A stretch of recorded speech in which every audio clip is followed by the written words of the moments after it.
É assim mesmo, vamos lá. Então, vamos voltar aqui. Deixa eu só minimizar isso, um monte de coisa que eu abri. Sim, voltando aqui, né?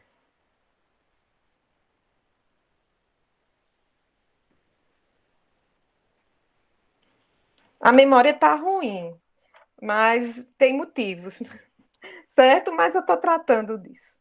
Bem, então vamos, como eu falei, né, a função é justamente absorver os nutrientes, a água, os eletrólitos e disponibilizá-los, né, para a circulação, quer seja a circulação sanguínea, quer seja esta linfática. E também eliminar os produtos residuais, ou seja, aqueles que não foram aproveitados durante, né, esse trânsito no sistema digestório, ou seja, os produtos indigeridos, ok? Então, a função principal é essa. Mas nós podemos observar que, para chegar a esse processo de absorção, os macronutrientes contidos nos alimentos precisam ser disponibilizados, né? E isso acontece mediante aí diversos processos, quer sejam esses processos mecânicos, né? Envolvendo aí a mastigação, a deglutição, o próprio peristaltismo, que vai encaminhar esse conteúdo alimentar para o segmento seguinte, bem como também os químicos, né, onde a gente faz uso de enzimas hidrolíticas, né, que vão desdobrar esses nutrientes às suas formas que possam ser absorvidas, né? Então, nas suas formas, né, no caso aí dos carboidratos, as hexoses, nos lipídios, né? Nós temos aí os ácidos graxos de cadeia longa, média, curta, temos aí o colesterol também, nas proteínas, os aminoácidos, di, tri, tetrapeptídeos, certo? Então, são essas as formas aí que serão absorvidas pelo intestino delgado. Bem, os principais processos fisiológicos que ocorrem no trato gastrointestinal. Eu até falei do peristaltismo, que é que trata-se, né, de um processo de motilidade aonde o conteúdo gastrointestinal vai ser lançado para o segmento seguinte. Então, tem esse sentido céfalo-caudal, ok? Essa motilidade vai ser promovida por meio de músculos, no caso que predomina nesse sistema é o músculo liso, que tem um controle autônomo, certo? E a musculatura lisa vai promover tanto os movimentos propulsivos, como também os movimentos segmentares que vão garantir aí a mistura do conteúdo, certo? Então essa parte relacionada à motilidade faz referência justamente à atividade da musculatura lisa que está presente, histologicamente falando, né, na parede do trato gastrointestinal. Nós também vamos perceber que alguns segmentos, né, que compreendem, que faz parte do sistema digestório, como, por exemplo, a cavidade oral, a faringe e um terço superior do esôfago, vão ser constituídos de músculo estriado, certo? E aí o controle não vai ser, né, autônomo. Então, nós temos aí um controle mais voluntário, certo? Bem, a secreção. Então, por todo o trato gastrointestinal, nós vamos perceber a presença de secreções que são lançadas no lúmen, na sua luz, mediante a atividade das células que constituem, né, a parede desse trato gastrointestinal, principalmente ali as glândulas que estão localizadas na mucosa e muitas vezes até na submucosa, certo? E vão produzir secreções que são lançadas nesse lúmen.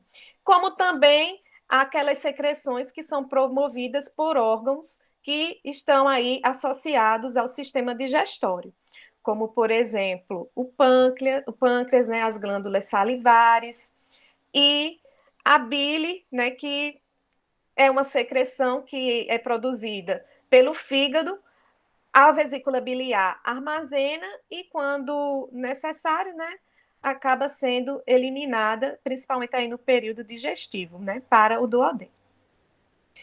Bem, então vejam que nós vamos ter aí essas secreções, que vão ser constituídas, né, por diversas substâncias que vão ser importantes para o processo da digestão.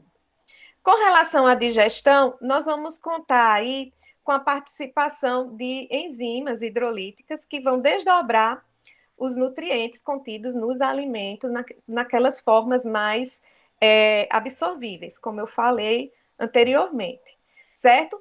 Também podemos falar, mas vai estar mais relacionada à secreção, da função desempenhada pela bile, que é função de detergente biológico, certo? Então, a bile acaba também participando aí, sendo importante nos processos de digestão, porque acaba fracionando, né, as moléculas de gordura para que a sua área seja reduzida, de tal forma que a ação das enzimas hidrolíticas, né, atuem sobre sua superfície de forma efetiva. E, por fim, nós temos a absorção desses macronutrientes, né, que conseguem atravessar a parede dos enterócitos absortivos. É interessante também de falar aqui com relação à digestão sobre a atuação da borda em escova dos enterócitos, né, que apresentam também enzimas hidrolíticas nessa borda e participam aí dos processos finais da digestão dos carboidratos e das proteínas. A absorção vai acontecer no duodeno e na primeira porção aí do jejum, né, cerca aí de 100 centímetros dessa porção do jejum, vai estar relacionado aos processos absortivos, ok? Também nós vamos observar que o intestino grosso participa também desse processo absortivo, sendo aí responsável pela absorção de água, eletrólitos, certo? E de produtos também do metabolismo bacteriano, né? Lembrem que lá no intestino grosso nós temos um ambiente rico em bactérias, né? Que constituem aí a microbiota desse segmento do trato gastrointestinal, e que é a atuação dessas bactérias, né? Quando, porventura, alguns conteúdos não digeridos, né, da digestão, chegam até essa região, as bactérias conseguem utilizar esses produtos, né, liberando aí ácidos graxos voláteis que conseguem, né, ser absorvidos aí nesse segmento do trato gastrointestinal, ou seja, lá no intestino grosso, no colo, certo? E, por fim, nós não está aqui, mas podemos falar da excreção, que é a eliminação das fezes, ou seja, daqueles produtos que não foram absorvidos ou digeridos de forma apropriada. Então, serão eliminados, né, sob a forma de fezes. E esse processo a gente chama de excreção, certo?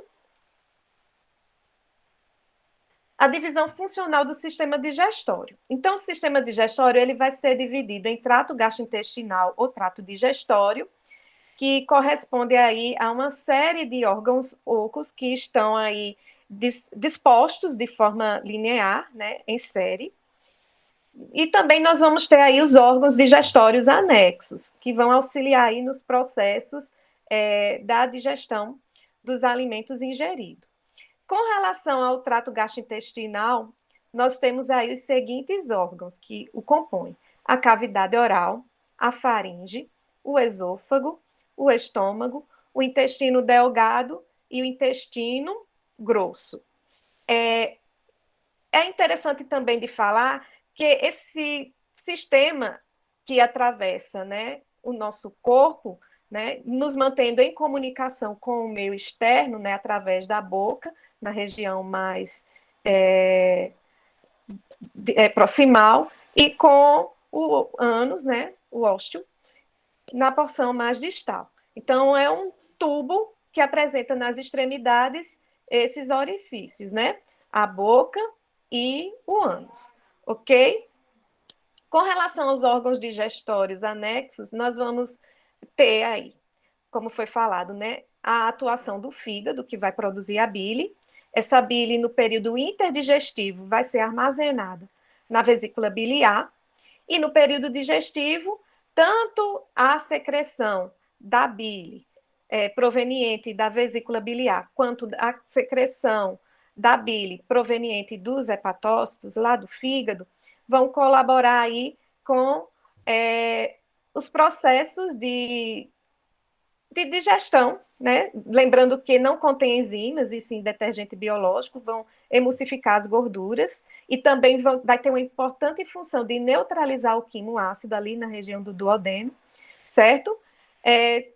Participam aí da constituição desses órgãos, né? Que vão ser anexos, né, ao sistema digestório, certo? Então, temos o fígado e a vesícula biliar, que são órgãos anexos do sistema digestório. Também contamos com o pâncreas, que vai produzir as secreções pancreáticas, que vai ser também lançada no duodeno, através do ducto pancreático. Lembrando que o ducto pancreático drena a secreção pancreática e o ducto colêndoco drena a bile, certo? Existe uma região em que vai convergir esses ductos, que é conhecida como a ampola hepatopancreática, que tem um orifício, né, que é conhecido como papila duodenal. E nessa região da papila, nós vamos contar também com o esfíncter, né? O esfíncter da ampola hepatopancreática, que vai controlar justamente a sua abertura e o fechamento dessa papila, ok? Fazendo com que quando relaxada, né, esse esfíncter, então nós temos aí a drenagem da secreção biliar e pancreática para a região do duodeno. Tanto é que o duodeno mais o sistema biliar e o pâncreas, né, constituem aí a unidade duodenal. Bem, outras estruturas também vão compor aí, outros órgãos também vão compor o sistema anexo, né? Aliás, os órgãos anexos do sistema digestório. Então, nós vamos ter aí a língua e os dentes, participando como órgãos digestórios anexos, ok?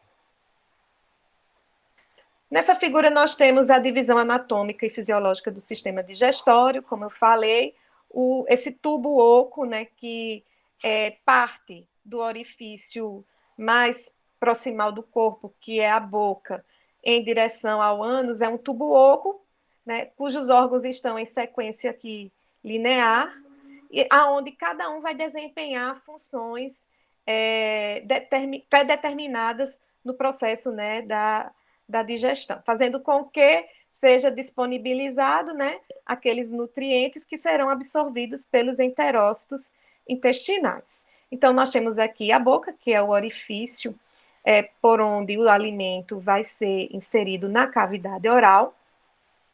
Na cavidade oral, nós contamos com a língua, que é um órgão muscular, que permite aí o movimento desse alimento, né, durante o processo de mastigação. Também vai ser importante na deglutição e também na fala, certo? Então, a língua vai participar aí da deglutição, cujo indivíduo ele vai ter consciência, ou seja, a deglutição voluntária. Também vamos contar com a presença de glândulas, eu até esqueci de falar das glândulas salivares, que também são órgãos anexos, né, ao sistema digestório. Então, nós temos aqui a glândula parótidas, as glândulas parótidas, as glândulas salivares e também as submandibulares, botei salivares, mas vamos corrigir aqui. As submandibulares e as sublinguais, certo? Temos a faringe, que é um órgão comum ao sistema digestório e respiratório, tem a forma de funil, e durante o processo de digestão dos alimentos vai colaborar para a deglutição, certo? Gerando aí a força principal para que ocorra a propagação desse bolo alimentar em direção ao estômago, né, por meio do esôfago, que é um tubo muscular, como podemos observar aí. que vai permitir justamente, através de movimentos peristálticos, o encaminhamento desse bolo alimentar até o estômago. O estômago, que é esse órgão em forma de J, né? Quando vazio, e que tem a capacidade de armazenar o alimento ingerido. Após esse armazenamento, vão ter aí os processos seguintes de motilidade, né? Garantindo que o suco gástrico se misture com o alimento ingerido. Vai ser também responsável pelo esvaziamento, né, de certo volume de quimo, né? O quimo resulta aí dessa mistura das secreções gástricas com o alimento, né? Fazendo com que ocorram os processos de digestão apropriado, né? Então, a digestão da proteína tem início aqui, a digestão do amido tem início na cavidade oral, por meio da secreção saliva, né, que contém a alfa-amilase, e salivar, certo? E aí, vamos seguir adiante. Então, certo volume de conteúdo de quimo vai ser lançado para o intestino, né? O primeiro segmento do intestino é justamente o duodeno. Então, o duodeno recebe esse volume de alimento e tem que iniciar os processos de digestão química, certo? Também mecânica, porque vai ter motilidade aqui, né? Vai ter segmentação, mistura, que corresponde a aí vai permitir a mistura do alimento com as secreções que são lançadas nesse segmento do trato gastrointestinal, ou seja, secreção pancreática, a bile, as secreções produzidas pelo próprio intestino, nessa região. E é aqui que tem início, né, os processos absortivos também. Então, as células denominadas de enterócitos acabam colaborando com esse processo de absorção. E como eu falei, a primeira porção do jejum também vai estar relacionada com os processos absortivos. O ilho também vai ser responsável pela absorção de cobalamina, que é a vitamina B12, e sais biliares conjugados, ok? Uma vez ocorrido isso, que não foi aproveitado por esse segmento do trato gastrointestinal, ou seja, pelo intestino delgado, vai ser lançado para o próximo segmento, que é o intestino grosso. E aí o intestino grosso vai concluir, né, os processos de absorção, vai absorver água, eletrólitos, né? Principalmente aqui no colo ascendente, transverso, enquanto que os demais, né, colo descendente e sigmoide, vão ser responsáveis aí pela formação e armazenamento das fezes, ok? Que serão eliminadas através do processo de defecação, por meio do ósteo conhecido como ânus. Aqui no ânus nós vamos ter dois esfíncteres, né? O esfíncter anal interno e externo, que vão participar desse processo aí, ok? Conjuntamente com o reto. Sim, o pâncreas, né? Produzindo as secreções pancreáticas. Essas secreções são ricas em sais biliares, ou sais biliares não, minha gente, desculpa, bicarbonato, íons de bicarbonato, certo? Que vão neutralizar o quimo ácido também. Os sais biliares também vão neutralizar, porque contém bicarbonato presente na sua constituição. E nós vamos ter aí a presença de enzimas, né? Que vão atuar nos três grupos de nutrientes, nos carboidratos, nos lipídios e nas proteínas, certo? Ainda não vão colaborar com os processos finais, porque os enterócitos vão apresentar enzimas na borda em escova que vão ser responsáveis pelos processos finais, principalmente dos carboidratos e também das proteínas, na forma aí de peptídeos, certo? De tripeptídeos, né? Às vezes ocorre a liberação de aminoácidos pela atuação de enzimas hidrolíticas que atuam sobre as proteínas, liberando aminoácidos, mas também liberam as formas de di, tri e tetrapeptídeos. E aí, a borda em escova, que contém essas enzimas proteolíticas, acabam fazendo o processo final. Lembrando que o enterócito também vai absorver essas formas, certo? E lá no interior do enterócito, nós vamos contar com enzimas, né, que vão finalizar a digestão aí das proteínas. Então, as funções básicas das regiões do trato gastrointestinal. Até falei brevemente, né? Então, nós temos aí a cavidade oral, que tem a função desempenhada, né? De ingerir o alimento, vai receber a saliva, que é produzida pelas glândulas salivares, né? Então, essa secreção ela é drenada para a cavidade oral por meio de ductos. Vai ser responsável pela mastigação, onde nós vamos contar aí com os órgãos auxiliares, né? Dentes, cada dente é um órgão, e a língua, né? Vão ser importantes no processo da mastigação.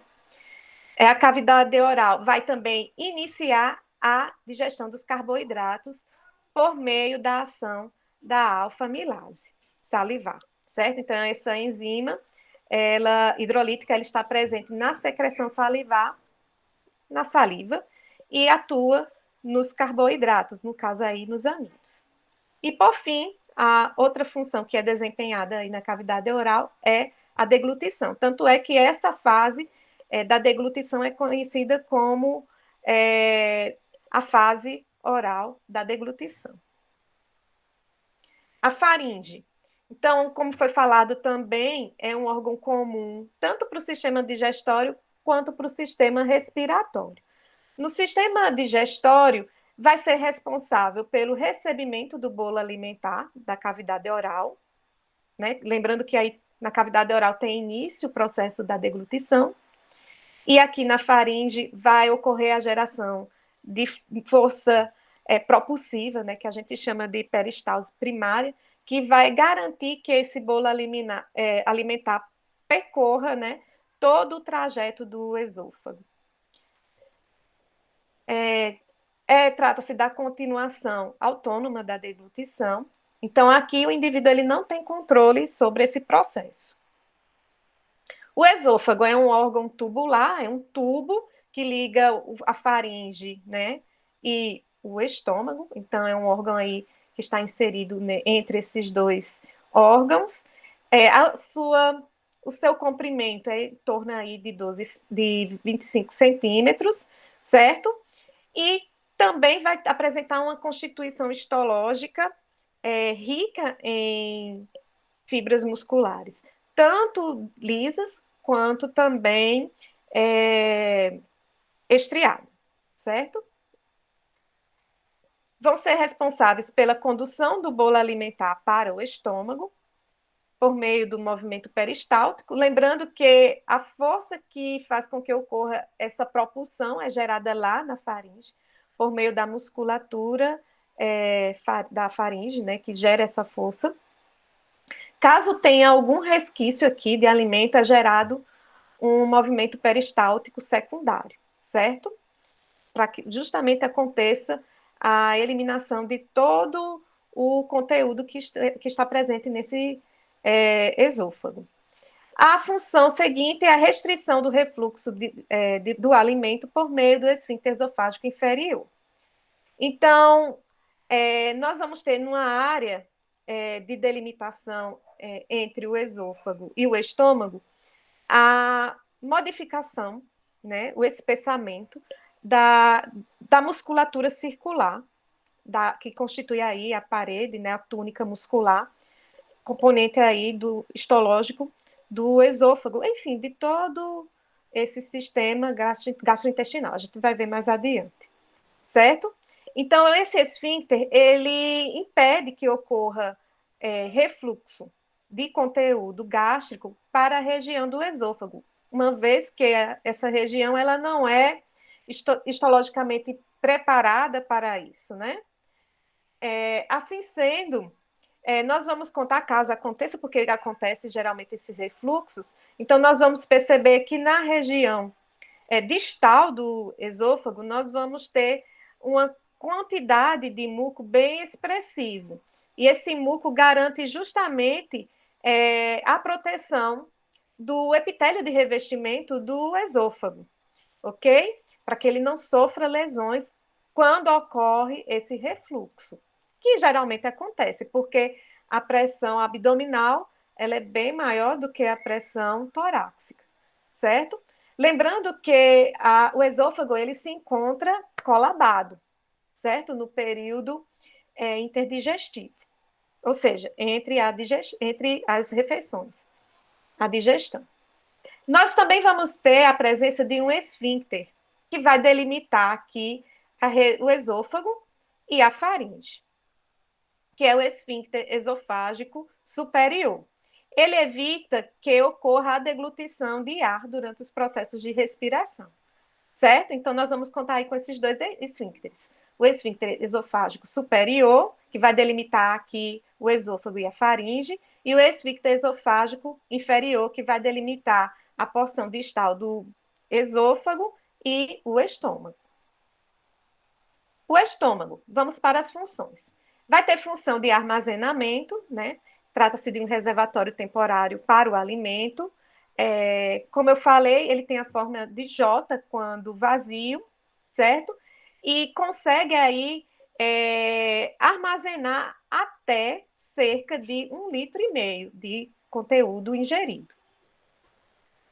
Vai ser responsável pela secreção de prótons de hidrogênio, colaborando aí com a formação do ácido clorídrico, que mantém o ambiente, né, a secreção gástrica com pH baixo, que é importante também para a ativação da pepsina, uma vez que as glândulas gástricas liberam a forma inativa, que é o pepsinogênio. Então, nesse ambiente de pH baixo, vai ocorrer essa conversão. O pepsinogênio vai ser convertido em pepsina, que é a enzima que vai ser responsável pelo desdobramento inicial das proteínas. Vai ser responsável pela secreção do fator intrínseco. Esse fator ele é importante porque ele vai formar um complexo, né, com a vitamina B12, ou seja, com a cobalamina, fazendo com que não ocorra dano com relação a essa vitamina, né? Então, trata-se de um complexo que vai ser resistente à ação das enzimas proteolíticas. Uma vez que a cobalamina ela precisa atravessar aí, né, o estômago, o intestino, e chegar até no ilho, que é o local onde vai ocorrer o processo de absorção, certo? Então, tem que passar por essas regiões, né, integralmente. Então, para que isso aconteça, existe aí a associação da cobalamina com o fator intrínseco, fazendo um complexo poderoso contra a ação enzimática proteolítica. A secreção de íons de bicarbonato e muco, que tem uma função protetiva. Então, a parede interna do estômago vai ser revestido por esse muco que contém mucina, e que muito desse muco se associa aos íons de bicarbonato, então vai ser um potente aí, como a gente viu, neutralizador da ação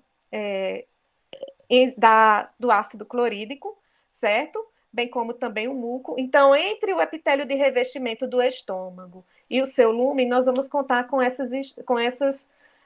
secreção de muco e também com a secreção de íons de bicarbonato, justamente para que esse conteúdo gástrico não tenha contato com o epitélio de revestimento, certo? Então, é uma medida protetiva, certo? Garantindo a integridade desse epitélio.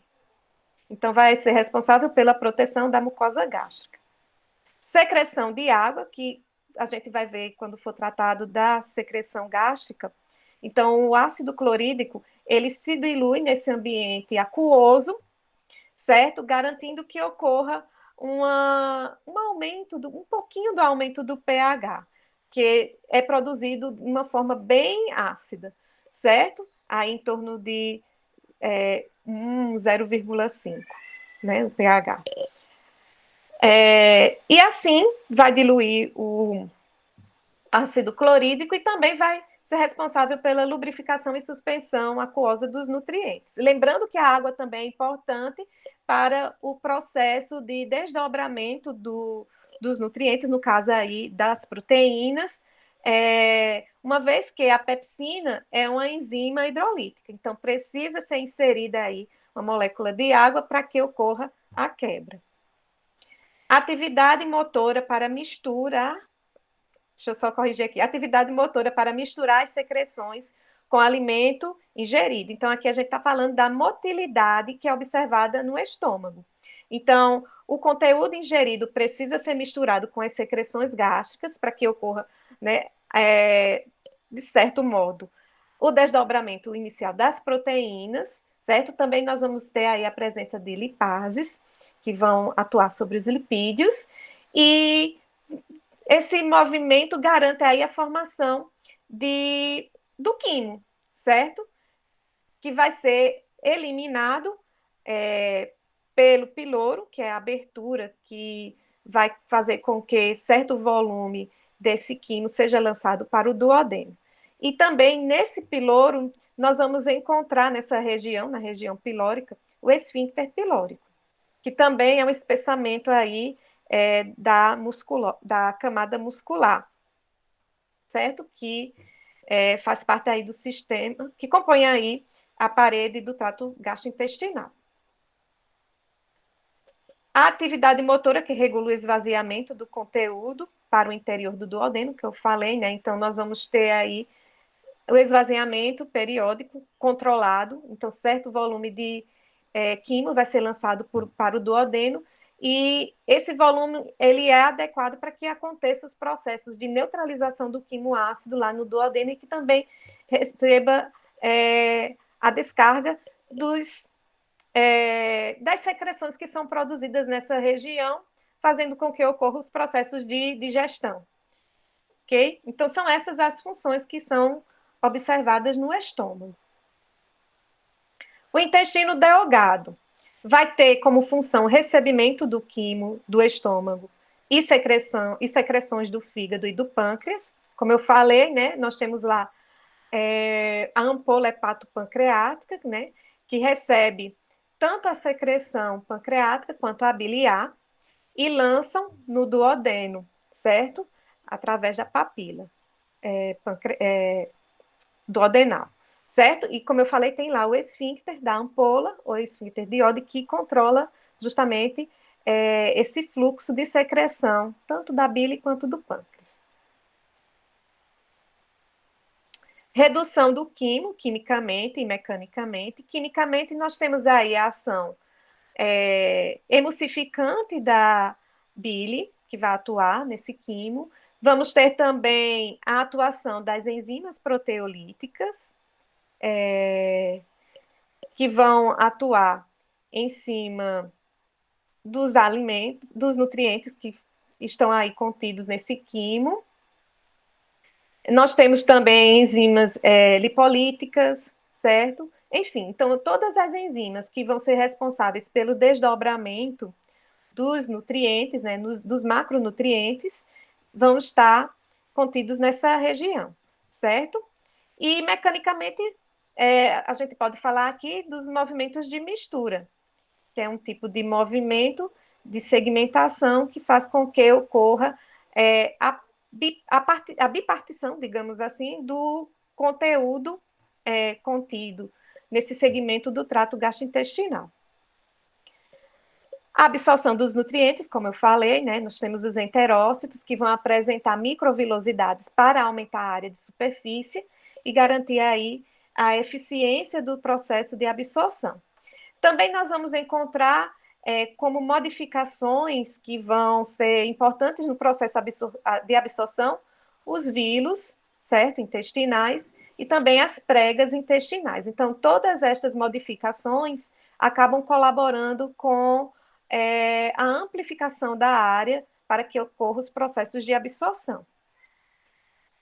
Condução dos resíduos por peristaltismo para o intestino grosso, ou seja, aquilo que não foi digerido nem absorvido vai ser lançado para o segmento seguinte, ou seja, o intestino grosso. Impedimento do refluxo dos resíduos intestinais do intestino grosso. Então, nós vamos encontrar nessa área aí, que corresponde a uma área final do intestino delgado, conhecida como íleo. Ilho não, ilho, já lá vai eu. E temos o seco, né, que são áreas, o seco pertencendo aí ao intestino grosso, o ilho pertencendo ao intestino delgado, eles vão ser delimitados por um esfíncter, que é o esfíncter ilho-secal. E também nós vamos contar com uma papila, certo? Essa papila ilho-secal que faz com que ocorra o encaminhamento de certo volume de conteúdo do jejum para a região do seco, certo? E também vai evitar, por meio do esfíncter ilho-secal, o refluxo do conteúdo contido no seco para o ilho, ok? O intestino grosso vai ser responsável pelo recebimento dos resíduos indigestos, né, do intestino delgado, e aí esses resíduos, né, servirão de base nutricional para as bactérias que compõem aí o cólon. Então, através do processo de fermentação, as bactérias conseguem obter os seus nutrientes e, em contrapartida, elas vão fornecer aí alguns produtos desse processo fermentativo, ok? E aí, esses produtos podem ser absorvidos nessa região do intestino, ok? No intestino grosso. A absorção de água e eletrólitos vai acontecer, né, ao longo do intestino grosso. Formação, armazenamento e eliminação das fezes, né? Essa eliminação vai ocorrer por meio da defecação, que é um reflexo, certo? E a defecação, ela acontece, como é um reflexo, se o indivíduo ele estiver pronto para realizar a defecação, então todo esse sinal que foi dado para que ocorra acontecerá. Mais adiante a gente vai falar quando for tratado de motilidade, especificamente, certo? Caso não seja oportune a defecação, então nós vamos ter a interrupção do reflexo, certo? Fazendo com que o indivíduo, né, ele controle, de certa forma, a defecação. Bem, aqui na figura 2 nós temos o sistema gastrointestinal, como uma máquina que desempenha funções digestivas, absortivas, imunológicas e excretoras. Então, a cavidade oral, ela é representada aqui como um cortador, em decorrência da presença dos dentes, né, que estão contidos nessa estrutura, e também da língua, né, que vai garantir que ocorra um movimento aí e formação do bolo alimentar. Nós vamos contar também com essa região, que é conhecida como liquidificador, esterilizador ácido e reservatório, que representa o estômago.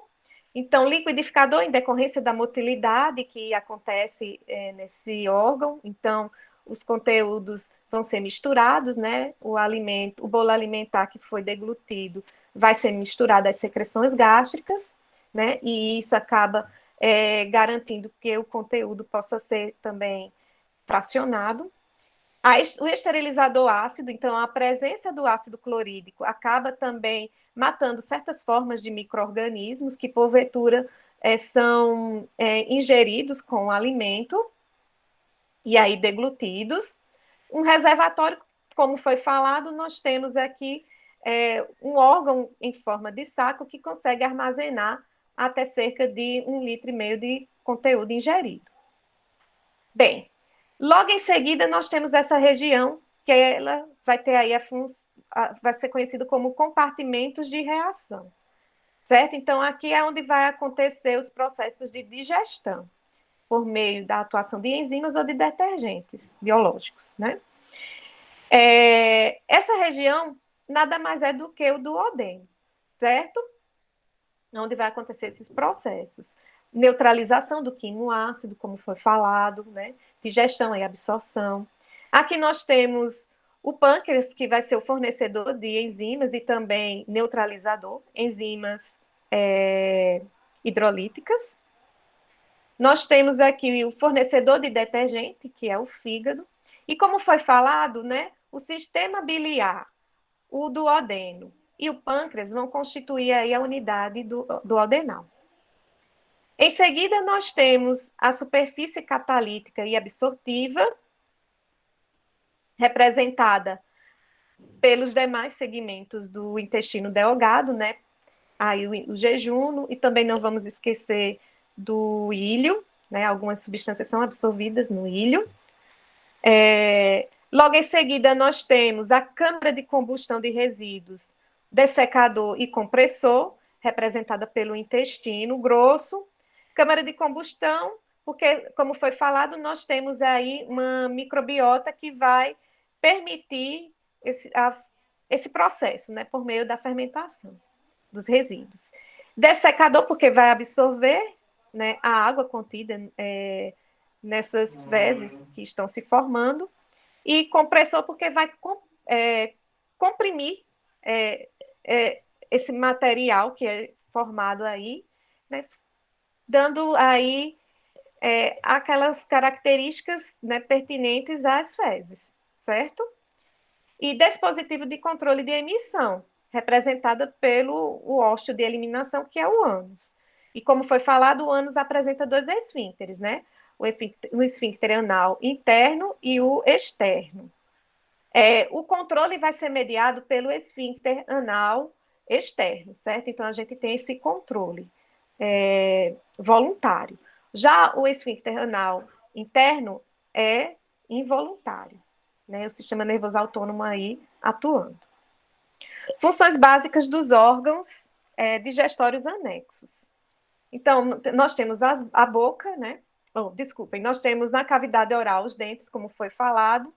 Esses dentes, eles apresentam-se em 4 tipos, né? Por isso que se diz que o ser humano ele é heterodôntico, né? Porque apresenta 4 tipos de dentes: os incisivos, os caninos, os premolares e os molares, isso no indivíduo adulto. A dentição, ela tem início, a primeira dentição, ela vai ter início por volta dos 6 meses, né? Até 2 anos e meio, onde vai ser substituída aí essa dentição decídua pela dentição permanente, tendo início aí por volta dos 6 anos de idade e se concluindo aí por volta dos 25 anos, vai depender, é variável, né? Com o surgimento do terceiro molar, o dente do siso, né? Assim sendo, esses 2 tipos de dentição que nós observamos na nossa espécie recebem uma designação, que é difiodôntica, certo? Difiodôntica. Então, por apresentar esses 2 tipos de dentição. E assim sendo, os dentes vão ter a função de segurar, rasgar, cortar, esmagar, moer os alimentos ingeridos. De cortar, os incisivos vão estar representados para essa função. Segurar e rasgar os caninos e moer, né, e esmagar, nós temos aí os molares e pré-molares. Lembrando que na dentição decídua, nós não temos a presença aí dos pré-molares, certo? Só dos incisivos, caninos e molares. E o número? Na dentição decídua, 20 dentes, e na dentição permanente, 32 dentes. A língua, esse órgão muscular, que vai ser responsável pela movimentação do alimento no interior da boca, como eu já falei, ajuda na deglutição e também na gustação, por conter as células responsáveis pela percepção do gosto dos alimentos. As glândulas salivares, que, como foi falado, né, são em número de 3 pares: as parótidas, as submandibulares e as sublinguais. Elas vão ser responsáveis pela produção de saliva. Vamos ver mais adiante, vai ser até a proposta do seminário, vamos falar mais detalhadamente sobre esses tipos de glândula, né? E também o que vai predominar com relação à constituição salivar de cada uma. Lembrando que as parótidas é onde nós vamos ter a secreção, né, proeminente de alfa-amilase, certo? Salivar, que vai desdobrar aí o amido. O fígado vai ser responsável pela produção da bile pelos hepatócitos, e isso acontece tanto durante o período digestivo quanto no período interdigestivo, certo? Então, a produção ela é contínua. No período interdigestivo, a bile ela vai ser armazenada na vesícula biliar, aonde esse armazenamento só vai ser garantido graças, né, a os processos de absorção de água e eletrólitos que acontecem. Então, a bile ela vai ser concentrada na vesícula biliar, ok? No período digestivo, essa secreção, né, a bile vai ser drenada, né, graças aí à atuação de alguns hormônios, né, a atuação também aí do sistema nervoso, mas a gente vai ver mais adiante, ok? Então, o controle vai ser mediado tanto por hormônios, quanto também pelo sistema nervoso, garantindo aí a eliminação do conteúdo, né, na vesícula biliar para o espaço lá luminal do duodeno. O pâncreas, ele vai ser responsável pela produção de insulina e glucagon. Então, nós temos aqui a função hormonal, né, observada. Então, as ilhotas pancreáticas vão ser responsáveis pela produção desses dois hormônios. Existem também outros, né, mas os principais são esses. Nós vamos ter aí a produção de suco pancreático, né? A porção exógena sendo responsável por isso, e é aqui objeto de nosso estudo, né? O suco pancreático, que vai ser drenada pelo ducto pancreático e lançado, né, no duodeno. Os esfíncteres, até falei um pouco sobre eles. Então, são estruturas musculares que separam regiões do trato gastrointestinal com relação à sua função. Os esfíncteres vão isolar uma região do trato gastrointestinal da seguinte, ou seja, vai delimitar, vai possibilitar a retenção seletiva do conteúdo do lúmen ou impedir o seu refluxo, ou ambos. Por exemplo, no estômago, nós vamos observar isso, vai delimitar, vai reter seletivamente o conteúdo e evitar o refluxo. E aqui nós temos dois esfíncteres, né? O esfíncter pilórico e o esfíncter esofágico inferior. Aqui, ambos, a musculatura é lisa, né? Que vai participar desse processo. Já aqui no esfíncter esofágico superior, a musculatura é estriada esquelética, certo? Então, já falei aqui de 3 esfíncteres. Separando aqui ou delimitando o intestino delgado do intestino grosso, nós temos também o esfíncter iliocecal, certo? E, por fim, nós temos o esfíncter interno e externo do ânus. O interno, que atua aí, a musculatura aí que constitui é lisa, então vai ter influência aí do sistema nervoso autônomo, e o externo está sob o controle voluntário do indivíduo, certo? Aqui nós temos o esfíncter da ampola hepatopancreática também, que drena, né, quando relaxado, os conteúdos da ampola hepatopancreática para a região do duodeno. Organização da parede do trato gastrointestinal. Minha gente, eu falei demais, mas vai dar tempo. Então, aqui nós temos a figura 4, que representa aí a organização geral das camadas que compõem a parede do trato gastrointestinal. Então, vocês devem ter visto com Janaína que a parede do trato gastrointestinal ela vai ser constituída por 4 túnicas ou camadas. A primeira camada, no sentido interno da luz do lúmen até a região externa, nesse sentido, nós vamos ter a camada mucosa, a camada submucosa, a camada muscular, a camada serosa ou adventícia, vai depender da região aí do órgão que eu estou estudando no sistema gastrointestinal, ou no sistema digestório, certo? Então, vamos falar um pouco sobre a camada ou túnica muscular. Ela ainda pode ser subdividida em um epitélio de revestimento, que vai ser variável dependendo da região, certo? Mas eu vou falar depois. Logo abaixo, nós temos uma lâmina própria, constituída de tecido conjuntivo frouxo, e aí vai ter todo aquele universo de células que são pertinentes a esse tipo de tecido. Logo abaixo, nós temos a muscular da mucosa, que vai ser formada por 3 camadas de células musculares lisas. Logo em seguida, nós temos a submucosa, que é a túnica seguinte, é a segunda túnica, constituída por tecido conjuntivo frouxo. Aqui nós vamos encontrar glândulas, como podemos observar nessa imagem, que drenam o seu conteúdo para a luz do lúmen.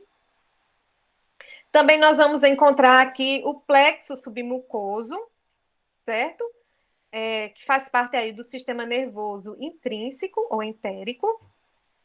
Logo em seguida, nós temos a túnica muscular, onde nós vamos ter duas camadas, né? Uma circular, que é perpendicular ao trato gastrointestinal, e a outra é longitudinal, certo? Ela percorre esse segmento, né, do trato gastrointestinal, certo? Entre essas duas camadas musculares, nós vamos ter o plexo submucoso, mioentérico, desculpa, certo? Nós vamos ter o plexo mioentérico, que vai ser responsável pelo controle aí da musculatura. Mais adiante a gente vai falar sobre isso. E, por fim, nós temos a última túnica, que é a serosa, que, no caso, vai ser constituída por mesotélio, epitélio pavimentoso simples, e logo abaixo nós temos o tecido conjuntivo, que vai servir de sustentação para esse tipo de epitélio, que vai fornecer oxigênio, nutrientes. Gente, é minha sobrinha batendo aqui. Nutrientes, certo? Para essas células.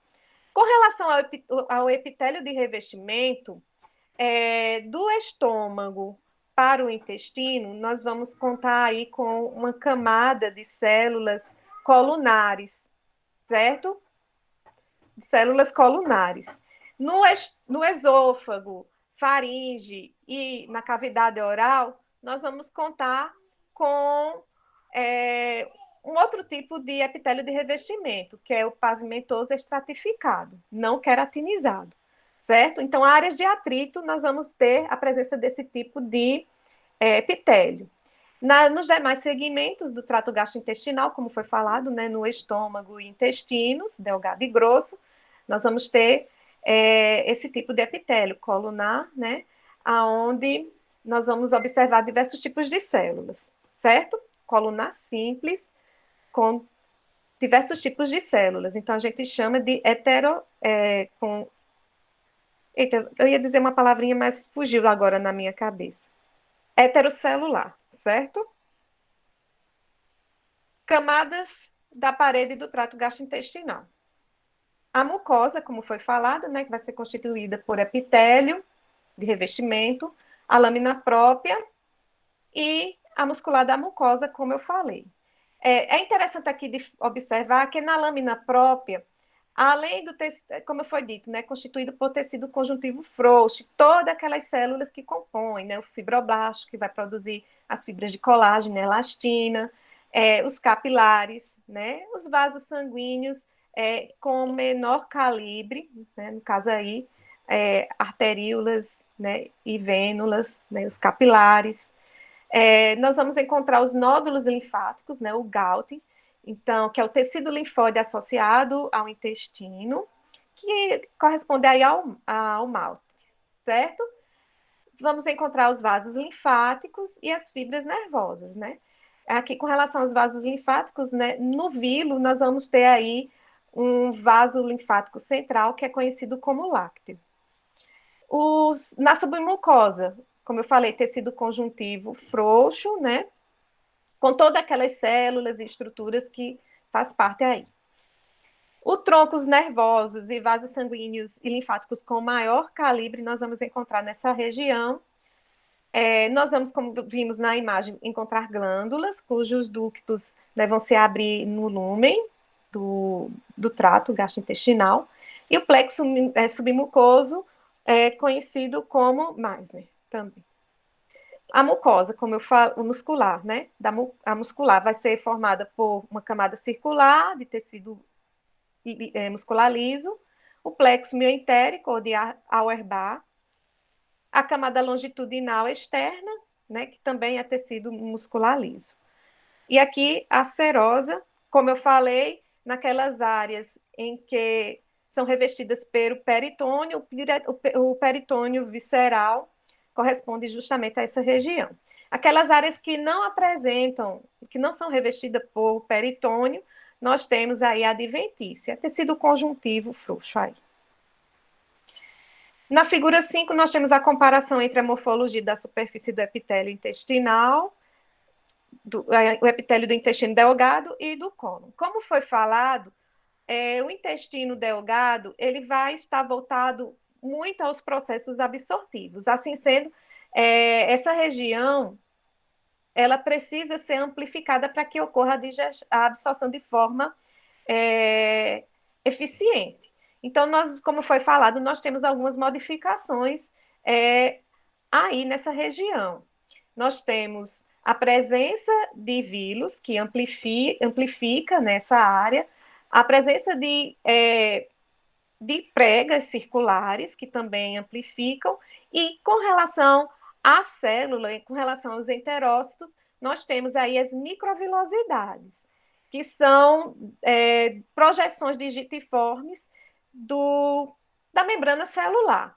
Com relação aos vírus, nós temos essas projeções digitiformes da camada muscular, certo?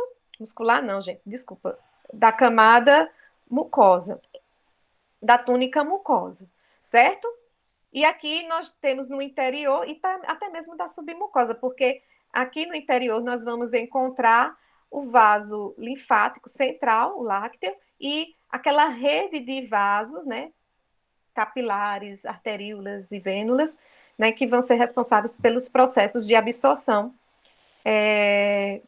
dos nutrientes, né, absorvidos pelos enterócitos. Então, vão ser enviados esses nutrientes para, de acordo com a natureza do nutriente, né, para a circulação linfática ou sanguínea. E aqui nós temos no cólon, isso nós vamos observar muito no intestino delgado. Vejam que no intestino delgado também nós vamos contar com a presença de criptas, que são essas invaginações, né, da sua parede, da mucosa, certo? E aqui nós vamos encontrar com células que vão ser responsáveis pela renovação celular desse epitélio, ok? Então, tem atividade proliferativa. Então, a cada 3 ou 5 dias, as células, elas cumprem o seu ciclo de vida e são substituídas por outras, né, que estão presentes aqui na crista. Elas vão migrando até substituir as diversas áreas aqui do vírio. E com relação à cripta, né, é isso aí. Elas vão estar tanto presentes no intestino delgado como no intestino grosso. Já com relação às vilosidades, não. Vai estar restrita ao intestino delgado, reduzindo o seu tamanho, né, quando vai se distanciando, né, na região, no sentido aí céfalo-caudal, nós vamos ter a redução dessas estruturas. Mecanismos reguladores do trato gastrointestinal. Então, aqui nós vamos falar um pouco dos sistemas de regulação.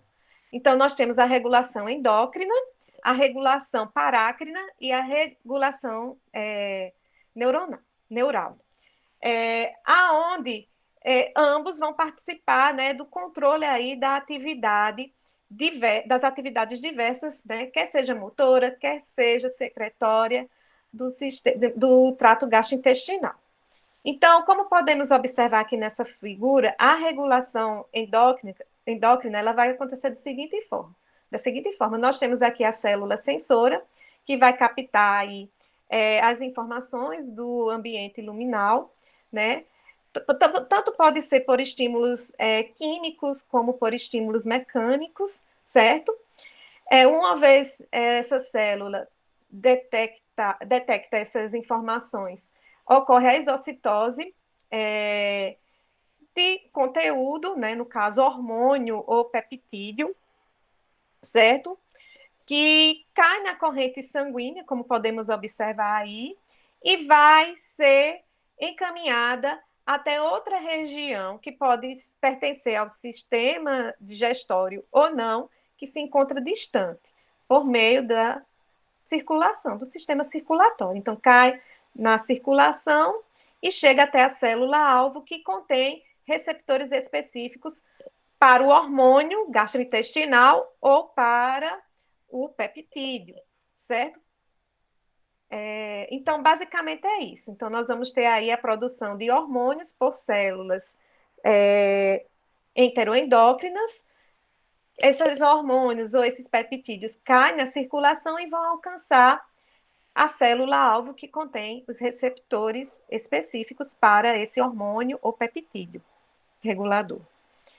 Os tipos de células enteroendócrinas. E aí, com relação, só voltando, com relação aos hormônios gastrointestinais, nós temos a gastrina, nós temos a colicistocinina, secretina, nós temos o hormônio, a motilina, nós temos o peptídeo insulinotrópico dependente de glicose, certo? Nós vamos estudar na próxima aula com mais detalhes esse sistema de regulação, certo? Tanto por meio endócrino quanto por meio nervoso, certo? Então, esses sistemas e paráquino também. Então, nós vamos estudar com mais detalhe na próxima aula. Então, com relação aos tipos de células enteroendócrinas, nós temos o tipo aberta e o tipo fechada. O tipo aberto é o que nós vamos encontrar presente lá no epitélio de revestimento das células, certo? Então, observem aqui nessa micografia eletrônica que na região apical nós observamos a presença desses vírus, que são sensores, né, que captam aí informações do lúmen, tanto mecânica como química, certo? As informações colhidas no lúmen são encaminhadas, né, são interpretadas por essa célula, fazendo com que ocorra a exocitose dos grânulos que contém, né, o hormônio ou o peptídeo regulador. Esses grânulos, eles vão estar localizados na região basolateral da célula, como podemos observar aqui, certo? Cai na corrente sanguínea e vai atingir as suas células-alvo que estão localizadas. Quer seja, quando a gente fala de hormônio gastrointestinal, então esses hormônios vão atuar em células pertencentes ao próprio trato gastrointestinal. Mas também outros hormônios atuam distalmente, né? Ou seja, foge desse ambiente, certo?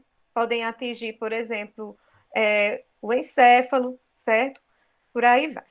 Já com relação ao tipo fechado, observem que não vai existir a presença desses vírus que captam informação do ambiente, certo? Não há. Mas sim receptores que vão estimular a exocitose dos grânulos que estão presentes nessas células, certo? Bem, aonde é que nós vamos encontrar esse tipo de célula? Na lâmina própria, por exemplo, certo? E um exemplo são as células semelhantes às células enterocromafins, ok? Que produzem histamina, né? Que secretam histamina, que é lançada nessa região circunvizinha, ok? Com relação a essa célula aqui do tipo aberta, então todas aquelas células que eu vou falar mais detalhadamente na semana que vem, produzem hormônios gastrointestinais. Então, são as células G que produzem a gastrina, né, e por aí vai. Então, para não me estender muito, então nós vamos estudar detalhadamente esses tipos de células, ou seja, essas células enteroendócrinas que estão distribuídas no epitélio de revestimento, ou nas glândulas, como a gente vai ver, né, na glândula gástrica, né, do trato gastrointestinal, ok? Então, mas na aula da próxima semana a gente vai estudar melhor essas glândulas, essas células enteroendócrinas que produzem os hormônios gastrointestinais. Aqui, né, uma célula que produz um hormônio, um peptídeo ou um mensageiro químico. Bem, já a regulação parácrina é a célula sensora, como podemos observar aqui. Ela vai captar informações e vai provocar a exocitose dos seus grânulos, que contém aí um mensageiro químico ou peptídeo regulador. Então, observem que esse peptídeo ou mediador, ele cai na região vizinha aqui das células e vão atuar uma célula-alvo, que, como podemos observar, não é do mesmo tipo da célula sensora, certo? Então, as células-alvo contêm os receptores para esse mediador parácrino, né? E responde de forma, né, específica à atuação desse mensageiro químico ou mediador parácrino, ok? Então, como exemplo, podemos observar aqui algumas células enteroendócrinas que vão ter essa capacidade de produzir também substâncias parácrinas. Um exemplo, a colicistocinina, a secretina, elas tanto são hormônios gastrointestinais, né, como também tem essa atuação aqui como mediador parácrino, ou seja, atua localmente, ok? Nas células da vizinhança, que tenham os receptores específicos. Também podemos citar as células enterocromafins, que vão produzir aí a serotonina, mastócitos também produzem serotonina, certo? Outras substâncias que têm essa secreção mediada por células parácrinas, né? Nós temos o óxido nítrico, também nós temos a adenosina, atuam como substâncias parácrinas, ou seja, localmente, ok? Além de alguns hormônios gastrointestinais, como eu falei, a secretina e a colicistocinina. A serotonina também é um parácrino, ok? Produzido por neurônios, por mastócitos e pelas células enterocromafins. A regulação neural. Então, aqui nós contamos com, né, a participação do sistema nervoso, né, autônomo e também do sistema nervoso entérico. Sistema nervoso intrínseco, representado pelo sistema nervoso entérico, e sistema nervoso extrínseco, representado pelo sistema nervoso autônomo, ok? Então, aqui nós temos, né, um neurônio, que mantém sinapses com um interneurônio, certo? Este, por sua vez, mantém sinapses com neurônios, né, secretor, ou até mesmo pode ser um músculo, né, aqui. Então, acabam liberando aí substâncias que vão atuar nas células-alvo, certo? No caso aí, nós estamos falando de neurotransmissores. Então, ocorre quando o neurotransmissor é liberado por terminação nervosa localizada no trato gastrointestinal e que age sobre a célula inervada por esse neurônio. Então, como eu falei, a inervação do trato gastrointestinal, nós vamos ter aí o sistema nervoso extrínseco, o sistema nervoso autônomo, simpático e parasimpático, e o sistema nervoso intrínseco, representado pelo sistema nervoso entérico, como podemos observar aqui na figura. Então, aqui em A, nós temos o sistema nervoso parasimpático, que tem a sua atuação, provoca aí motilidade, secreção, relaxamento dos esfíncteres, né? Certo? E aqui nós temos os nervos que são responsáveis pela inervação dos diversos segmentos do trato gastrointestinal. Então, nós temos os nervos vagos, né?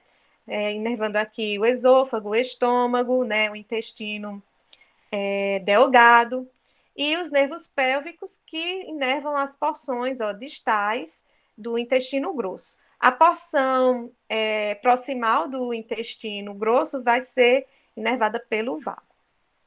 Já no sistema nervoso simpático, nós temos aqui, né, como podemos observar, os gânglios, né, cervical, o gânglio cervical superior, que vai ser responsável pela inervação da porção inicial aqui do esôfago.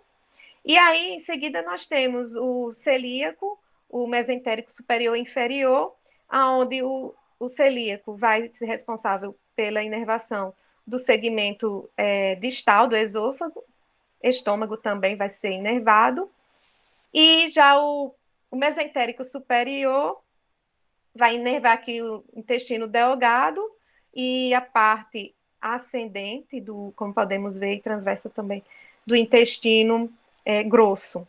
E o mesentérico inferior, inervando aqui, né, o cólon descendente, como podemos observar, sigmoide, né? Aqui, essas porções mais distais do intestino grosso. Sim, aqui é só mostrando a localização do plexo mioentérico. A gente vai ver isso bem direitinho na semana que vem.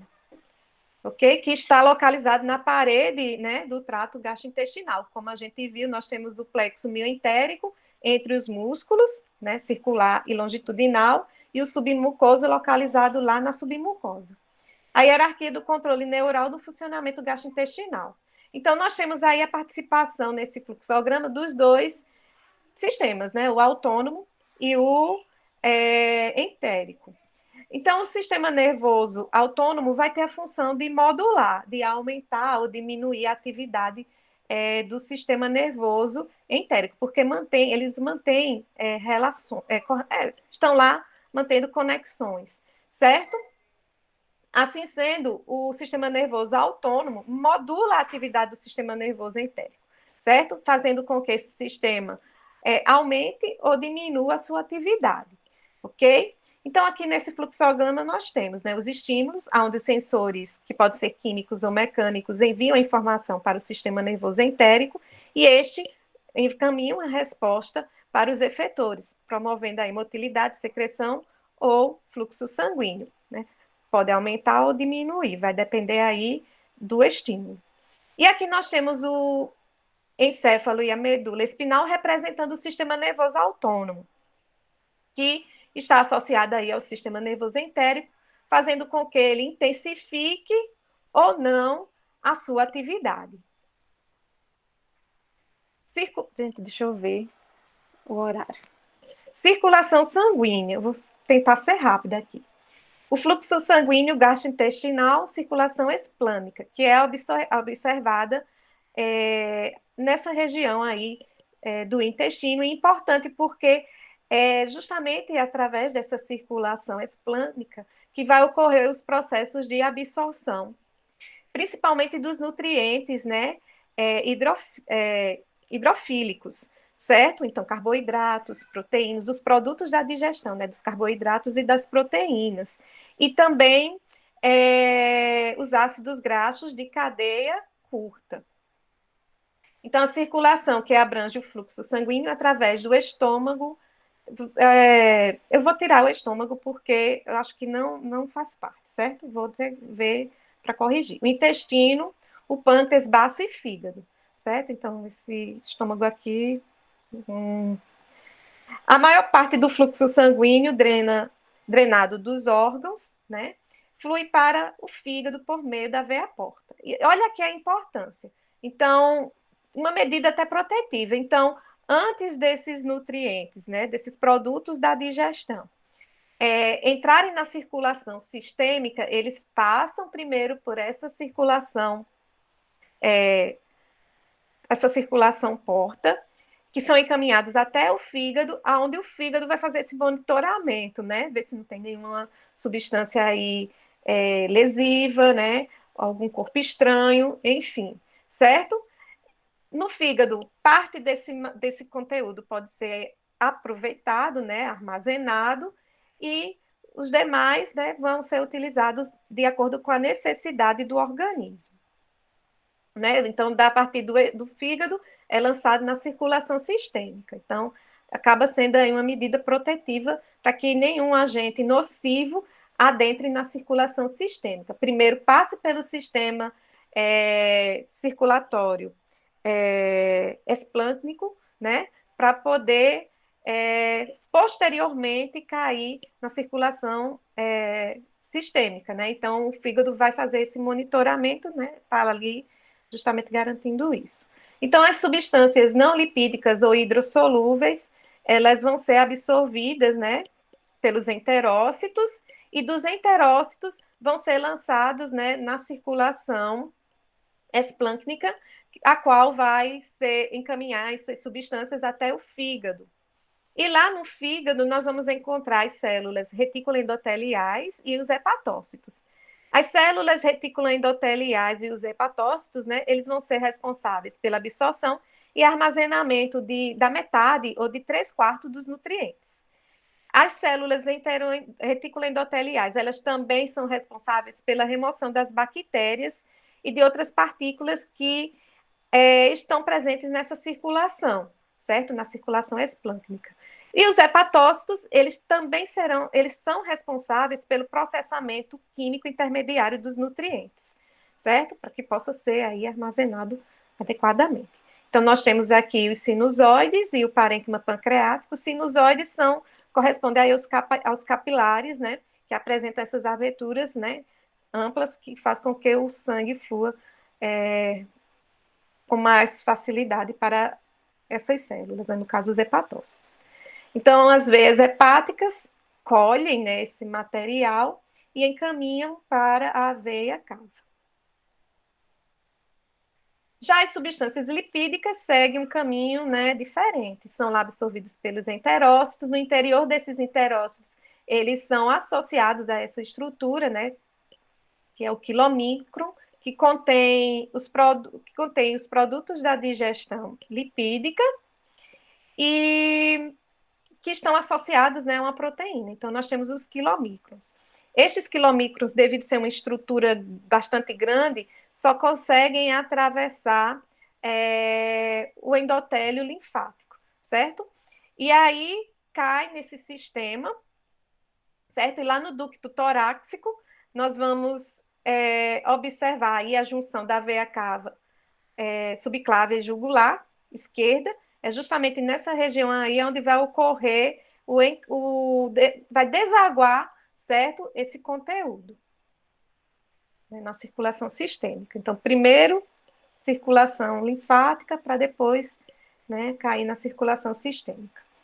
A anatomia da circulação gastrointestinal. Então, aqui nós temos, né, como podemos observar na figura 10, o suprimento de sangue arterial para os intestinos através da rede mesentérica. Então, as artérias mesentéricas superior e inferior são responsáveis por irrigar as paredes do intestino delgado e grosso. Então, o que é que vai acontecer? Essas artérias elas vão se bifurcando, vão se ramificando e adentrando nas demais